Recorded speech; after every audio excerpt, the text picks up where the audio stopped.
अस्सलाम वालेकुम। उम्मीद है आप सब खैरियत से होंगे। आज हम पढ़ेंगे इंग्लिश का नेक्स्ट टॉपिक जो कि टाइप्स ऑफ सेंटेंसेस पे है। सबसे पहले ये देखेंगे कि सेंटेंस क्या होता है। सेंटेंस ग्रुप ऑफ वर्ड्स होता है। अगर हम एक ज़्यादा से वर्ड्स को एक साथ लिख दें तो उसे हम कहते हैं कि वो सेंटेंस है। ये चीज़ तो है, लेकिन इसके साथ एक और चीज़ भी ऐड करनी है। वो क्या है कि ग्रुप ऑफ वर्ड्स तो हैं, लेकिन वो कंप्लीट सेंस भी दे रही हूँ। जैसे कि अगर मैं लिख दूँ अली रीड नॉवल, ठीक है? तो इसमें ये ग्रुप ऑफ वर्ड्स हैं और ये कंप्लीट सेंस भी दे रहे हैं। लेकिन अगर इसी सेंटेंस को मैं ऐसे बोलूँ कि अली नॉवल रीड, तो ये ग्रुप ऑफ वर्ड्स तो हैं, लेकिन ये कंप्लीट सेंस नहीं दे रहे। आगे पीछे हमने लिख दी। अब जो भी सेंटेंस होता है उसमें 3 चीज़ें तो मस्ट होती हैं। एक सब्जेक्ट, एक वर्ब और एक ऑब्जेक्ट। ठीक है? एक सब्जेक्ट होता है, एक वर्ब होता है और एक ऑब्जेक्ट होता है। अब सेंटेंस हमारे पास 2 टाइप के होते हैं, या तो वो फ्रेज़ होता है या वो क्लॉज़ होता है। फ्रेज़ ऐसा सेंटेंस होता है जो कि इनकम्प्लीट सेंटेंस होता है। एक या तो कंप्लीट सेंटेंस होगा या इनकम्प्लीट सेंटेंस होगा ना। तो जो फ्रेज़ होगा वो इनकम्प्लीट सेंटेंस होगा और जो क्लॉज़ होगा वो कंप्लीट सेंटेंस होगा। फ्रेज़ में मोस्टली ये होता है कि सब्जेक्ट अक्सर हम फ्रेज़ अगर पढ़े हों तो उसमें सिर्फ़ वर्ब होता है, हो सकता है, ठीक है? सब्जेक्ट नहीं होता, कभी-कभार ऑब्जेक्ट भी नहीं होता। लेकिन क्लॉज़ जो है उसमें सब्जेक्ट भी होता है, वर्ब भी होता है और ऑब्जेक्ट भी होता है। सब्जेक्ट और वर्ब तो मस्ट होता है। अब क्लॉज़ के आगे हमारे पास 2 टाइप्स आ जाती हैं, एक इंडिपेंडेंट और एक होता है डिपेंडेंट। इंडिपेंडेंट का क्या मतलब है कि ऐसी क्लॉज़ जो कि अकेले में अपना मीनिंग पूरा कंप्लीट दे रही हो। जैसे कि अगर एग्ज़ाम्पल एक देखते हैं, I wrote my first novel last year, तो ये कंप्लीट सेंस दे रही है हमें। हमें पता चल रहा है कि इसमें क्या कहना चाह रहे हैं कि मैंने नॉवल लिखी लास्ट ईयर।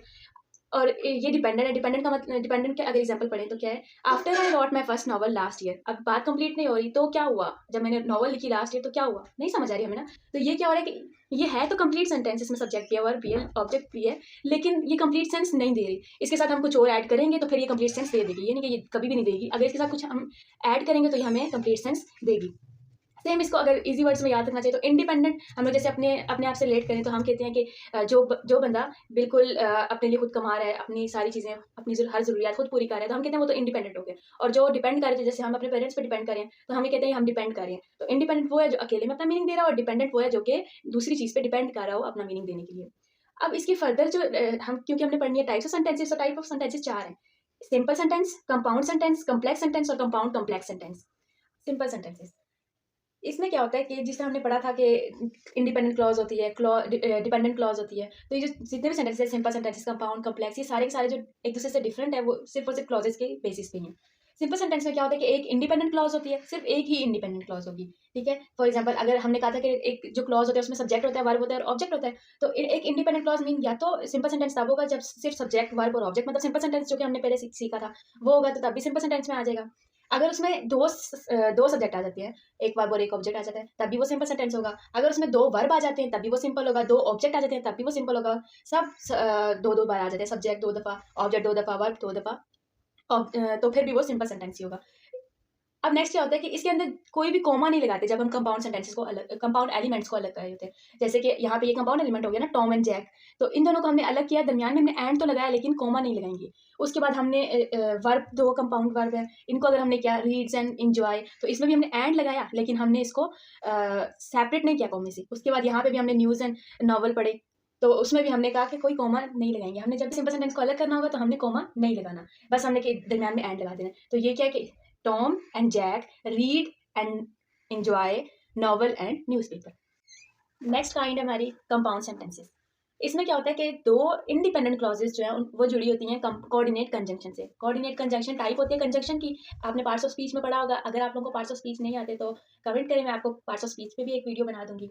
कंजंक्शन की 2 टाइप्स होती हैं, एक होती है कोऑर्डिनेट कंजंक्शन और एक होती है सबऑर्डिनेट कंजंक्शन। जो कोऑर्डिनेट कंजंक्शन होती है उसकी पहचान क्या होती है कि मोस्ट प्रोबेबली 2 इंडिपेंडेंट क्लॉजेस जो होती हैं वो कोऑर्डिनेट कंजंक्शन से, कोऑर्डिनेट कंजंक्शन कौन से होते हैं, कोऑर्डिनेट कंजंक्शन ये होते हैं FANB। इसकी ना शॉर्ट फॉर्म है, शॉर्टकट से है कि एक वर्ड दे दिए जिससे इजीली याद रह जाए। तो इसमें क्या है कि FANBOYS, फैन बॉयज। F से फोर, A से एंड से नॉर, B से बट, O से और, Y से येट और S से सो। अगर 2 इंडिपेंडेंट क्लॉजेस के दरमियान, 2 इंडिपेंडेंट क्लॉजेस के दरमियान कोऑर्डिनेट कंजंक्शन, मतलब इनमें से कोई वर्ड आ जाता है, फोर आ जाता है, एंड आ जाता है, नॉर आ जाता है, बट आ जाता है, और आ जाता है या सो आ जाता है, तो वो सेंटेंस भी कंपाउंड सेंटेंस होगा। फर्स्ट पहचान हमारे पास क्या है कि अगर 2 इंडिपेंडेंट क्लॉजेस के दरमियान कोऑर्डिनेट कंजंक्शन आ जाता है तो वो भी कंपाउंड सेंटेंस होगा। और इसका सेंटेंस स्ट्रक्चर ऐसा होगा कि एक इंडिपेंडेंट क्लॉज पहले लगी होगी, फिर कोमा होगा, फिर हमारे पास इनमें से कोई भी कंजंक्शन लगा होगा और फिर इंडिपेंडेंट क्लॉज होगी और उसमें कोई कोमा नहीं होगा। जैसे कि ये एग्जांपल देख लेते हैं, टॉम रीड नॉवल, ठीक है, ये एक इंडिपेंडेंट क्लॉज है, ये अकेले में अपना मतलब दे रही है। फिर कोमा आ गया, फिर क्या आ गया बट क्या हमारे पास कोऑर्डिनेट कंजंक्शन, फिर हमने क्या कोमा, यहाँ पे कॉमा नहीं आएगा। फिर क्या होगा कि जैक रीड कॉमिक बुक, ठीक है। तो ये हमारे पास क्या होगी, कोऑर्डिनेट कंजंक्शन की टाइप होगी। अब नेक्स्ट क्या होता है कि कंपाउंड सेंटेंस की एक पहचान तो हमने पढ़ ली कि कोऑर्डिनेट कंजंक्शन से दो इंडिपेंडेंट क्लॉजेस जुड़ी होती हैं। नंबर 2 टाइप क्या होती है कि कंजंक्टिव एडवर्ब भी हो सकते हैं। वो क्या होता है? However, therefore. जब ना हम लोग इसमें क्या होता है कि हमारे पास एक दो इंडिपेंडेंट क्लॉजेस होती है, ठीक है, और उनके दरमियान हमारे पास एडवर्ब आ जाते हैं। जैसे कि टॉम रीड नॉवेल्स का सेंटेंस स्ट्रक्चर क्या होता है कि एक इंडिपेंडेंट क्लॉज, जैसे कि टॉम रीड नॉवेल्स, ये एक इंडिपेंडेंट क्लॉज है। फिर सेमीकोलन आएंगे, फिर हमारे पास एडवर्ब आएगा जैसे कि हाउएवर, फिर हमारे पास कोमा होगा, फिर हमारे पास इंडिपेंडेंट क्लॉज होगी Jack reads comic.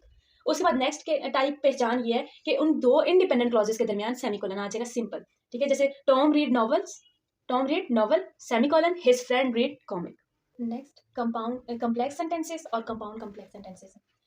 Complex sentences क्या होता है कि इसका सेंटेंस स्ट्रक्चर ऐसा होता है कि इसके अंदर एक इंडिपेंडेंट क्लॉज होती है, एक डिपेंडेंट क्लॉज होती है, और ये ज्वाइन हुए होते हैं बाय सबऑर्डिनेट कंजंक्शन। पीछे हमने कोऑर्डिनेट कंजंक्शन पढ़ा था, इसमें क्या है? Subordinate conjunction. सबऑर्डिनेट कंजंक्शन की अगर हम लोग एक वर्ड से याद रखें तो अ वाइट बस, और भी इसमें होते हैं लेकिन कुछ याद रखने के लिए ये एक वर्ड याद रख लें, a white bus. I mean although, W mean whatever, however, if, even if, therefore, because, you, unless, उसके बाद सिंस। अब इसका सेंटेंस स्ट्रक्चर अगर हम देखें तो किस टाइप का हो सकता है? या तो ये होगा कि एक डिपेंडेंट क्लॉज हो, साथ में कोमा, और एक इंडिपेंडेंट क्लॉज हो। जैसे कि although Tom read novels, comma, ये एक इंडिपेंडेंट क्लॉज है ना, हमें इसके कंप्लीट सेंस नहीं दे रही इससे हमें, तो ये डिपेंड कर रही है, तो ये कौन सी क्लॉज है? डिपेंडेंट क्लॉज, कोमा, और साथ में independent clause Jack read novel. Number 2 क्या है कि या तो इस तरह होगा कि इंडिपेंडेंट पहले हो और डिपेंडेंट बाद में। अगर डिपेंडेंट पहले होगी तो इस इनके दरमियान क्या होगा? कोमा आएगा, लेकिन अगर इंडिपेंडेंट पहले होगी तो फिर कोमा नहीं आएगा। अब डिपेंडेंट के साथ ही हमारे पास ये जो कोऑर्डिनेट सबऑर्डिनेट कंजंक्शन होगा वो भी लगा होगा। तो although Tom read novel, comma, Jack read comic. Next हमारे पास क्या है? Jack read comic, although Tom read novel.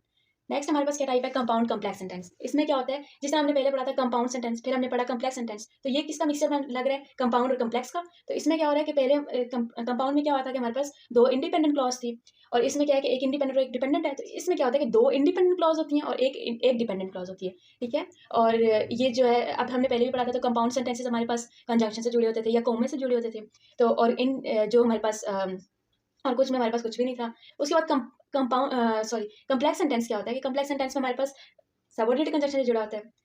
अब इधर हम लोग अगर इसकी एग्जांपल देख रहे हैं तो क्या है कि वाइल टॉम रीड नॉवल। अब ये सेंटेंस क्या है? ये हमारे पास इंडिपेंडेंट क्लॉज वाला है ना, इस तरह का हो गया, ठीक है। All the Tom read novel इससे रिलेट कर रहा है। वाइल टॉम रीड नॉवल मतलब ये हमें कंप्लीट सेंस नहीं दे रहा है, ये एक इंडिपेंडेंट क्लॉज होगी। नेक्स्ट हमारे पास क्या है? कॉमा, जैक रीड कॉमिक, ये हमें कंप्लीट सेंस दे रही है। फिर क्या है? बट सैम रीड नॉवल, ये भी हमें कंप्लीट सेंस दे रही है। तो इसमें क्या हो गया? एक इंडिपेंडेंट क्लॉज है और दो डिपेंडेंट क्लॉज है। तो ये हमारे पास क्या है? कंपाउंड कम्प्लेक्स सेंटेंस की एग्जांपल। दूसरी एग्जांपल अगर हम कर लें, टॉम रीड नॉवल, ये हमें कंप्लीट सेंस दे रही है। बट जैक रीड कॉमिक, ये भी कंप्लीट सेंस दे रही है। फिर क्या? Because books are too difficult, ये हमें कंप्लीट सेंस नहीं दे रही। तो ये हमारे पास क्या है? कंपाउंड कम्प्लेक्स सेंटेंस की एग्जांपल। इसी के साथ हमारा टॉपिक कंप्लीट होता है। अब नेक्स्ट मिलते हैं किसी और टॉपिक के साथ, किसी और नई वीडियो में। तब तक के लिए अल्लाह हाफिज़।